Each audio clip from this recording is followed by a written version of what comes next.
एकेकाळी सुप्रीम कोर्टाने सीबीआयला पिंजऱ्यातील पोपट म्हटले होते। त्यावेळेस तपास यंत्रणांची देशात मोठी नाचक्की झाली होती। पण आता त्या सुप्रीम कोर्टाला एका तपास यंत्रणेच्या बड्या अधिकाऱ्याला तुम्ही आता निवृत्त व्हा असा आदेश द्यावा लागला। मी सांगतो ईडीचे संचालक संजय कुमार मिश्रा यांच्याबद्दल। कोर्टाचा आदेश येऊन देखील मोदी सरकार संजय मिश्रा यांना निवृत्त होऊन देत नाही। त्यांच्या निवृत्तीसाठी सुप्रीम कोर्टाने डेडलाईन देखील दिली होती, पण मोदी सरकारने सुप्रीम कोर्टाला त्या निर्णयाचा फेरविचार करण्याची विनंती केली। ईडीचे संचालक संजय कुमार मिश्रा हे मोदी सरकारला इतके महत्त्वाचे का आहेत? एखादा अधिकारी सरकारचा इतका लाडका कसं काय असू शकतो, हेच आपण या व्हिडिओमधून पाहूया। ईडीच्या इतिहासातील पहिल्यांदाच 3 मुदतवाढ। सुप्रीम कोर्टाने संजय मिश्रा यांना 31 जुलैपर्यंत निवृत्त होण्याचे आदेश दिले होते। तसंच आतापर्यंत त्यांची मुदतवाढ देखील बेकायदेशीर ठरवली होती, पण तरीही केंद्र सरकार आपल्या भूमिकेवरून मागे हटायला तयार नाही। संजय कुमार मिश्रा यांचा कार्यकाळ वाढवण्यासाठी केंद्र सरकारने सुप्रीम कोर्टात धाव घेतली।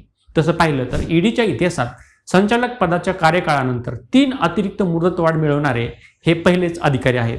तसंच जेव्हा संजय मिश्रा IRS अधिकारी झाले होते तेव्हा देखील त्यांच्या बॅचमधील सर्वात तरुण अधिकारी होते। संजय कुमार मिश्रा यांची नोव्हेंबर 2018 मध्ये ईडीचे पूर्णवेळ प्रमुख म्हणून नियुक्ती झाली होती। संजय मिश्रा हे 1984च्या बॅचचे IRS अधिकारी आहेत। ईडी मध्ये नियुक्ती होण्यापूर्वी संजय मिश्रा हे दिल्लीत आयकर विभागाचे प्रमुख म्हणून कार्यरत होते।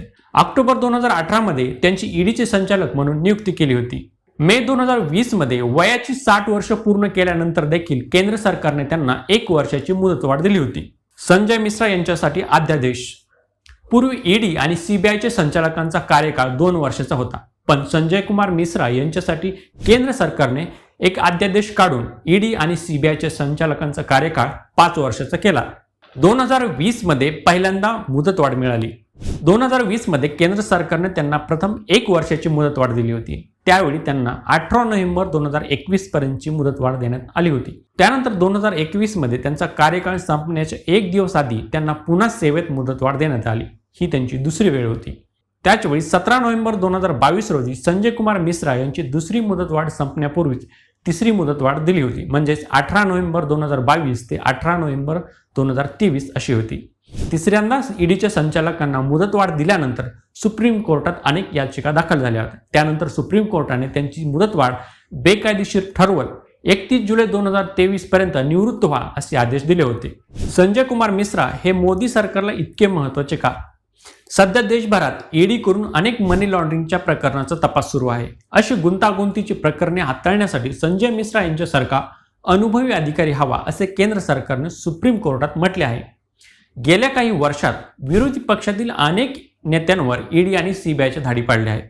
यामुळे अनेकांना तुरुंगवास देखील भोगावा लागला, तर काहींच्या चौकशा सुरू आहेत।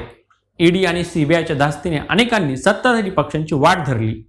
तत्कालीन काँग्रेस नेते हर्षवर्धन पाटील यांनी भाजपमध्ये प्रवेश केल्यानंतर मला शांत झोप लागते असेही म्हटले होते।